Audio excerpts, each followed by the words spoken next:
Supporters of hostages held in Gaza by Hamas built a structure on a Tel Aviv beach on Friday with a message reading, "End Bibi's War," within the outline of U.S. President Donald Trump's head.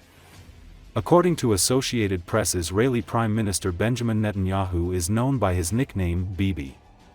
The beach is close to the U.S. Embassy in Tel Aviv. It came as Israel said Friday it plans to take over Gaza City, in what would be an escalation of its 22-month war with Hamas that drew a dismissal from the militant group, renewed international calls to end the conflict, and stirred fears for hostages still held in Gaza. Israel's air and ground war has already killed tens of thousands of people in Gaza, displaced most of the population, destroyed vast areas and pushed the territory toward famine. The timing of another major ground operation remains unclear, since it will likely hinge on mobilizing thousands of troops and forcibly evacuating civilians, almost certainly exacerbating the humanitarian catastrophe. Hamas-led militants triggered the war when they stormed into Israel on October 7, 2023, killing around 1,200 people and abducting 251 people. Most of the hostages have been released in ceasefires or other deals, but 50 remain inside Gaza. Israel believes around 20 of them to be alive. Israel's military offensive has killed over 61,000 Palestinians, according to Gaza's health ministry, which does not say how many were fighters or civilians. The ministry is part of the Hamas-run government and staffed by medical professionals. The United Nations and independent experts view the ministry's figures as the most reliable estimate of casualties. Israel has disputed them without offering a toll of its own.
A meeting between Russian President Vladimir Putin and U.S. President Donald Trump has been agreed, a Kremlin official said Thursday, the eve of a White House deadline for Moscow to show progress toward ending the military campaign in Ukraine.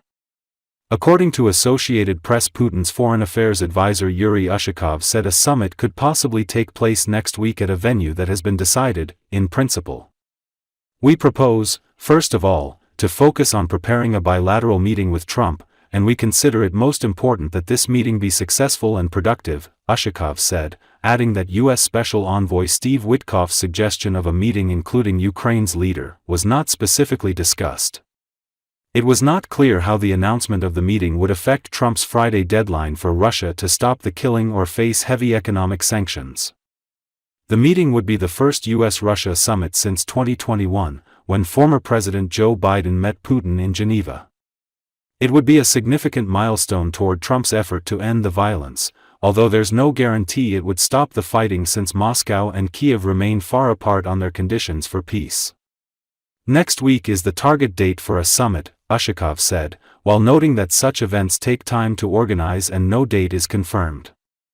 The possible venue will be announced a little later, he said. Срочная новость. Россия и США договорились о встрече Владимира Путина и Дональда Трампа в ближайшие дни. Как сообщил помощник президента России Юрий Ушаков, по предложению американской стороны была, в принципе, согласована договоренность о проведении в ближайшие дни двусторонней встречи на высшем уровне. Сейчас дипломаты приступили к конкретной проработке саммита. Вашингтон теперь лучше понимает условия Москвы по прекращению украинского конфликта. Об этом заявил госсекретарь США Рубио. А западные СМИ подчеркивают, что Трамп видит реальную возможность для встречи с Владимиром Путиным. По предложению американской стороны была, в принципе, согласована договоренность о проведении в ближайшие дни двусторонней встречи на высшем уровне.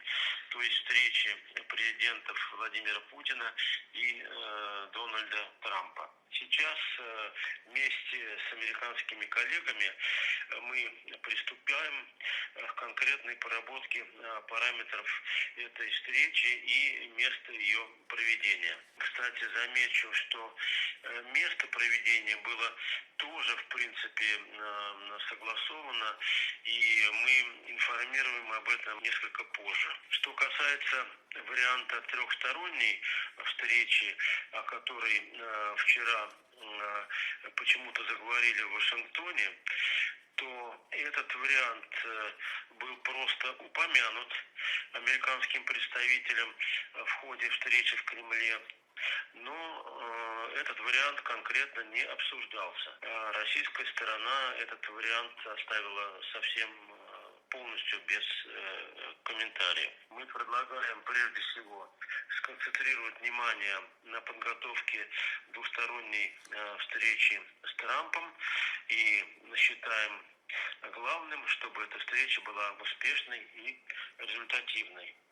Был ориентир обозначен как следующая неделя, но я только что упомянул, что стороны приступают непосредственно к подготовке этой важной встречи.